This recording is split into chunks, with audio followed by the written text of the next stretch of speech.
Bonjour, aujourd'hui je vais vous proposer le comparatif entre le Galaxy S4 à gauche et le Xperia Z1.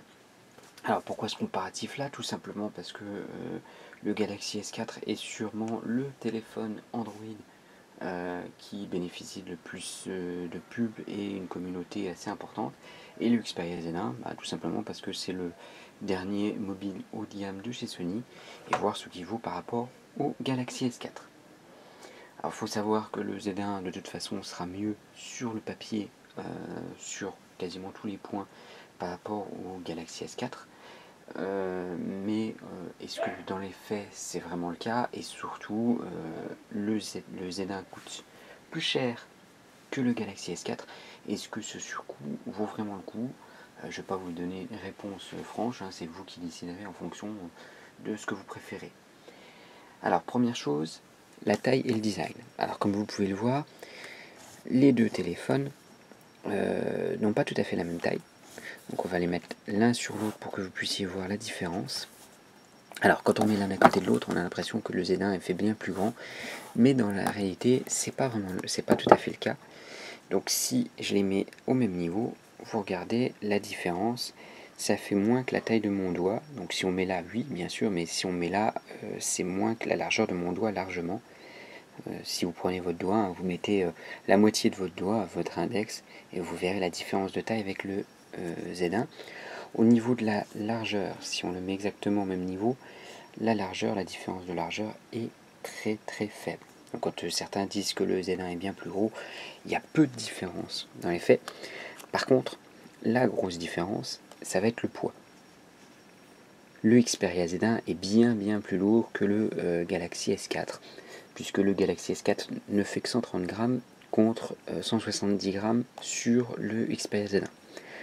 Quand vous les avez entre les mains, les deux, vous voyez tout de suite la différence. Malheureusement, celui-là, du coup, moi, mon impression que ça me donne, c'est que ça fait un jouet. Par rapport à celui-là, on a un meilleur maintien en main, et j'ai l'impression de celui-là d'avoir un vrai mobile haut de gamme, celui-là un vrai mobile moyen de gamme. Ça peut être dû à deux choses. Ça peut être dû au poids, mais aussi à la finition. Là, vous avez une finition en plastique, donc qui prend aussi les traces de doigts. Même si vous avez un liseré comme ça, qui ressemble à de l'aluminium, faut pas se voiler la face, c'est pas de l'aluminium, c'est du plastique. C'est 100% plastique. Est-ce que c'est gênant? Pas forcément, ça va dépendre de vos goûts. Là, on voit que vous avez bien une finition plastique.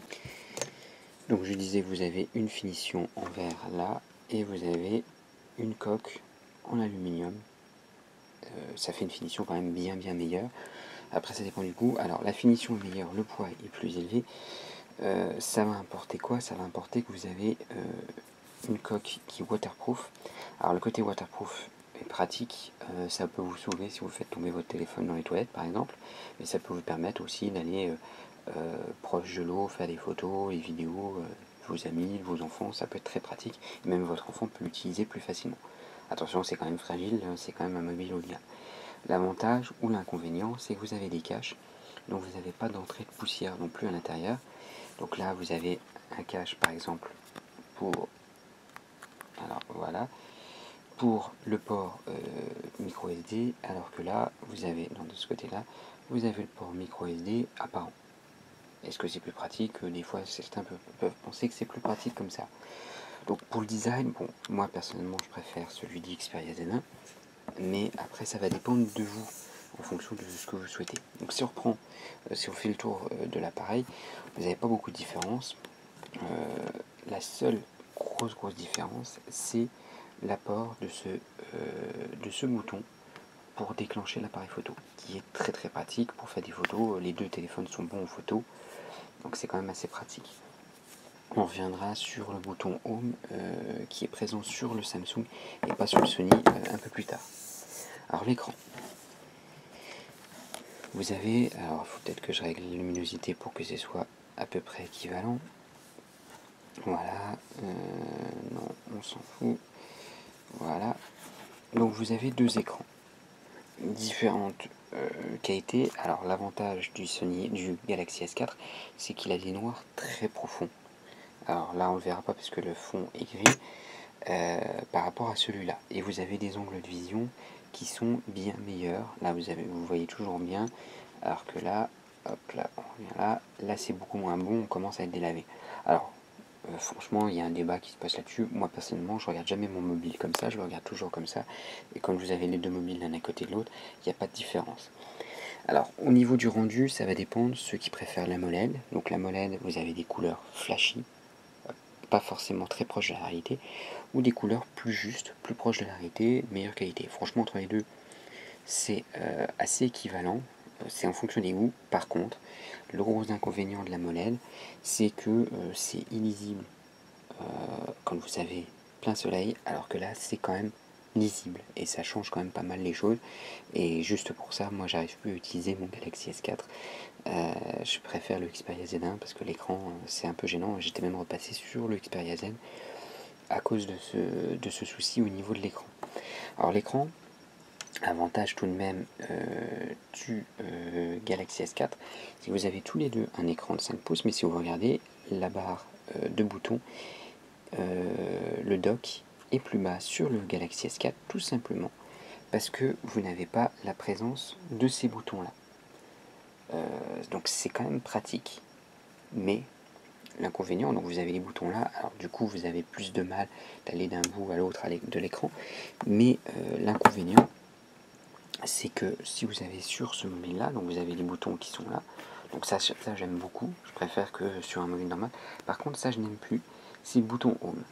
Le bouton Home, donc ça vous permet de revenir, donc vous appuyez comme ça, c'est pratique, vous revenez, vous quittez une application. Par contre, si vous voulez avoir le multitâche, il faut vous appuyer quelques secondes dessus. Donc là, il n'y en a aucune application ouverte, mais il faut vous appuyer quelques secondes dessus. Alors que si vous avez un Xperia Z1 ou avec les boutons comme ça, vous appuyez là-dessus et vous avez directement les différentes applications qui fonctionnent sur le téléphone. Donc c'est quand même plus pratique, moi je trouve, c'est plus rapide. C'est une question de goût. Bon, on peut avoir que des qualités sur les deux systèmes, hein. Il y a des défauts et des qualités. Au niveau de l'appareil photo, on va passer là-dessus, on parlera après de l'interface et du processeur. Alors l'appareil photo, au niveau de la qualité, je vous laisserai aller dans la description, j'ai fait un comparatif entre les deux pour voir la différence entre les deux, de l'appareil photo, les qualités photo des deux. On va parler pour l'instant de l'interface. Alors l'interface, Samsung, eux, mise énormément sur tout ce qui est gadget. Donc quand vous allez en mode, vous avez beaucoup de petits trucs, donc vous avez beauté, meilleure pose, etc. Donc là je vous laisse aller dans le test que j'ai fait du Galaxy S4 pour voir à quoi correspondent toutes ces fonctionnalités. C'est sympathique. Ça, vous ne l'avez malheureusement pas sur le Xperia Z1. Par contre, le gros défaut, c'est que si vous regardez, vous avez plein de modes comme ça, mais vous êtes obligatoirement en mode auto. Il n'y a pas de mode manuel.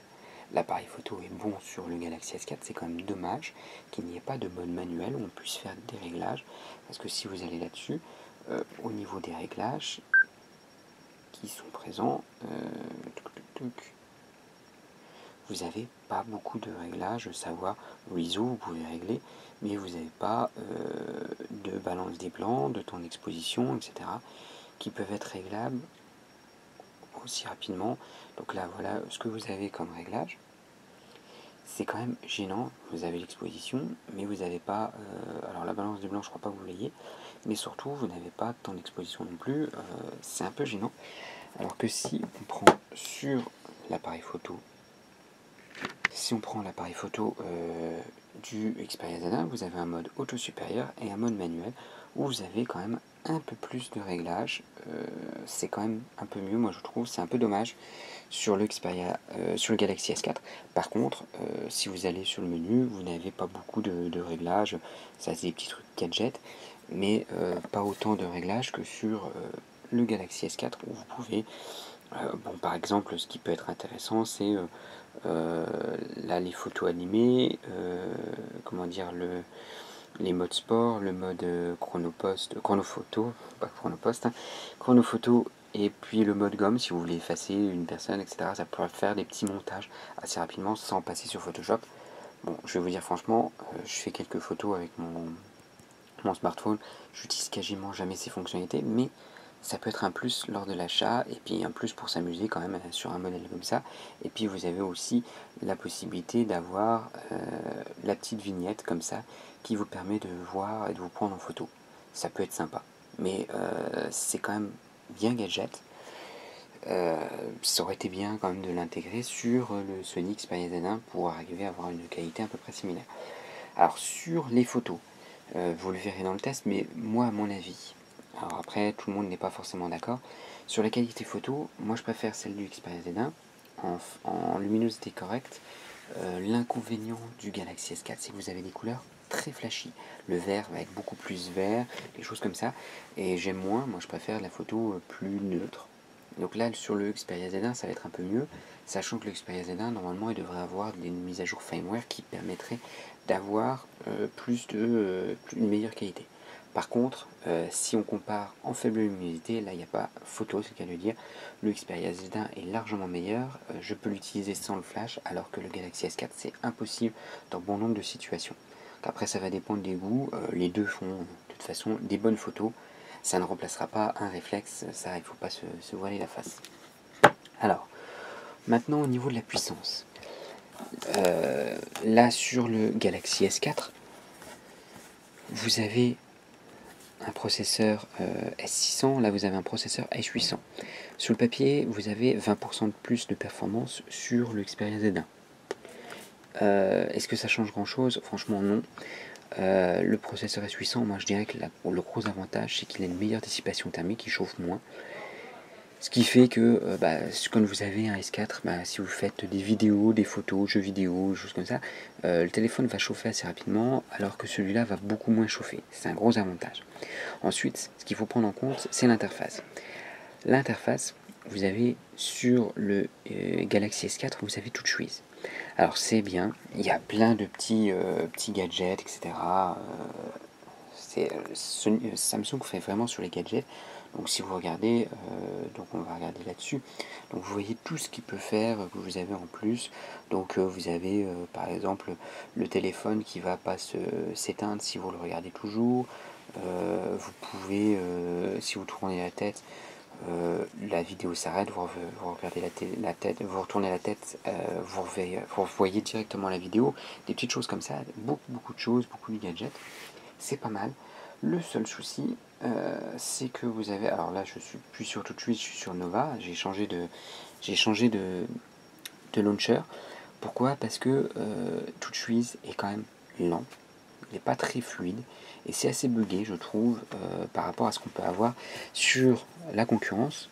Et le Xperia Z1 en comparaison, vous avez quasiment de l'Android stock avec des icônes qui sont un tout petit peu modifiées, un petit peu plus jolies je trouve, mais sinon vous avez une interface comme Android de base, vous avez vos réglages, etc. Ça change pas grand chose et du coup la fluidité entre les deux et la différence de fluidité est énorme. Mais ça c'est lié à TouchWiz sur le Galaxy S4.